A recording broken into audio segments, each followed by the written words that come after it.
En los dos videos anteriores hemos estado viendo el valor histórico de los primeros capítulos del Génesis, donde Dios nos reveló su mensaje acerca del varón y la mujer hacia el comienzo de la historia.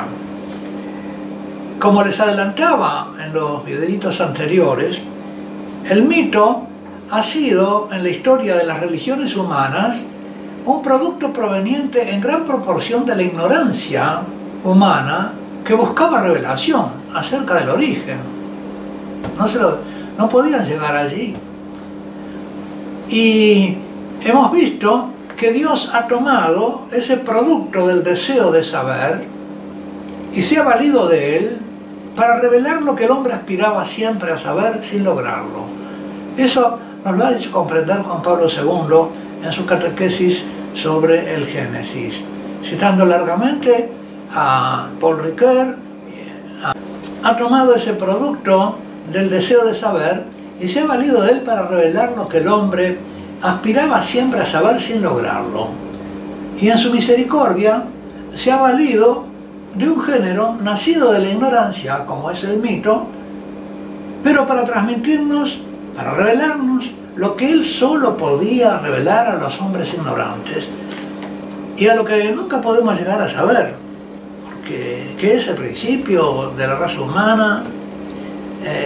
Si Platón decía, y Sócrates decía, y Platón nos lo relata, que el sabio solo sabe que no sabe nada porque sabe cuáles son los límites de su conocimiento, es porque acepta que hay cosas que no puede saber. El sabio sabe que hay cosas que no sabe y las confiesa y dice claramente que hay cosas que no se saben. Parece que esta sabiduría se ha perdido en algunos hombres del mundo de la ciencia, pensando que podrán llegar a conocer lo que es imposible que lleguen a conocer, pero que nunca dan por concedido ese hecho. Por eso los hombres de hoy que se creen sabios, muchos hombres de hoy que se creen sabios, menosprecian los textos de la revelación divina, los ven superficialmente como mitos y los confunden con los mitos de las religiones primitivas, que no son revelados, sino producto de la ignorancia. Y esto, en los videos anteriores y en esto, me he permitido esta algo extensa introducción a lo que va a ser mi lectura del relato de la creación, que voy a leer y comentar en los videos subsiguientes para reivindicar la profundidad y la riqueza de los textos bíblicos ante esos prejuicios tan extendidos.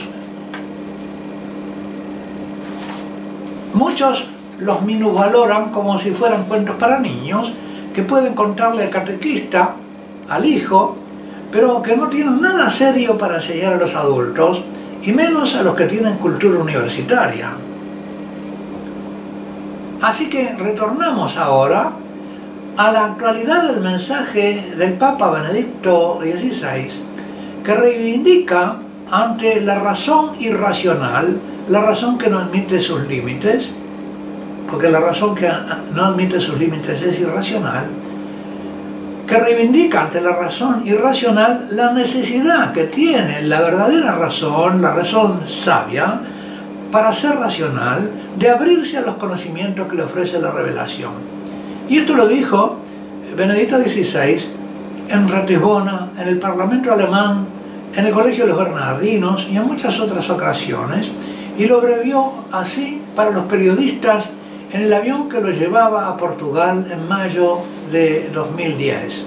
Decía el Papa: en la situación multicultural que estamos, se ve que una cultura europea, y hablamos de la cultura occidental, porque también americana, que fuera únicamente racionalista, no racional sino racionalista, no tendría la dimensión religiosa trascendente, no estaría en condiciones de entablar un diálogo con las grandes culturas de la humanidad, que son religiosas, que tienen todas ellas esta dimensión religiosa trascendente, dimensión propia del ser humano, como dice Mircea Eliade, el historiador de las religiones. Lo religioso, dice, no es una etapa de la razón o de la conciencia, dice Mircea Eliade, sino que es una estructura de la conciencia. El hombre es estructuralmente, la conciencia del hombre es estructuralmente religiosa. Por tanto, continúa el Papa, pensar que hay solo una razón pura, antihistórica, solo existente en sí misma, y que esta sería la razón, es un error. Descubrimos cada vez más que toca solo una parte del hombre y una parte de la realidad, está abierta a la trascendencia y solo en el encuentro entre la realidad trascendente, la fe y la razón, el hombre se encuentra a sí mismo. Por tanto, sigue el Papa, pienso que precisamente el cometido de la misión de Europa en esta situación es, dice Europa y no Occidente porque está hablando en situaciones europeas, pero en realidad el Papa está pensando en toda la cultura occidental. Pienso que precisamente el cometido de la misión de Europa en esta situación es encontrar este diálogo, integrar la fe y la racionalidad moderna en una única visión acerca del hombre, que completa al ser humano y que hace así también comunicables las culturas humanas. No puede haber diálogo entre las culturas si no hay este presupuesto común. Por eso diría que la presencia del secularismo es algo normal, pero la separación, la contraposición entre secularismo y cultura de la fe es anómala y debe ser superada. La cerrazón del hombre para lo religioso, para la revelación religiosa. El laicismo fanático, ¿no? El gran reto de este momento es que ambos se encuentren, la razón y la fe, y de este modo encuentren su propia identidad. Como he dicho, esta es una misión de Europa y una necesidad humana de esta historia. Habiendo concluido entonces esta primera parte del valor histórico de los relatos que, siendo míticos del Génesis, son sin embargo revelados, no habría dificultad en conceder que sean míticos, pero la diferencia está en que son inspirados y revelados por Dios, que no son fruto de una invención humana caprichosa y sin sentido. Y por eso nos encontramos aquí con un género literario, un género cultural, el género mítico, que ha sido tomado por Dios para que el autor sagrado exprese una verdad inspirada. Y quiero con ustedes comentar ahora lo que dice el Concilio Vaticano II en la Constitución Dei Verbum, la Constitución, la Palabra de Dios, en que habla de la revelación divina, Constitución dogmática sobre la divina revelación. Dice en el número 12 cómo hay que interpretar la Escritura. Dice: habiendo pues hablado Dios en la Sagrada Escritura por hombres y a la manera humana, para que el intérprete de la Sagrada Escritura comprenda lo que Él quiso comunicarnos, lo que Dios quiso comunicarnos, debe investigar con atención qué pretendieron expresar realmente los autores sagrados, los hagiógrafos, y quiso Dios manifestar con las palabras de ellos. Acá hay un principio fundamental. Estos hombres que escribieron los primeros capítulos de Génesis, o este autor, es inspirado por Dios, y Dios le hizo decir todo y solo lo que Él quería que ese hombre dijese. Ese es, lo dice la Constitución de Verbum, hablando de la inspiración un poquito antes. Las verdades reveladas por Dios que se contienen y manifiestan en la Sagrada Escritura se consignaron por inspiración del Espíritu Santo.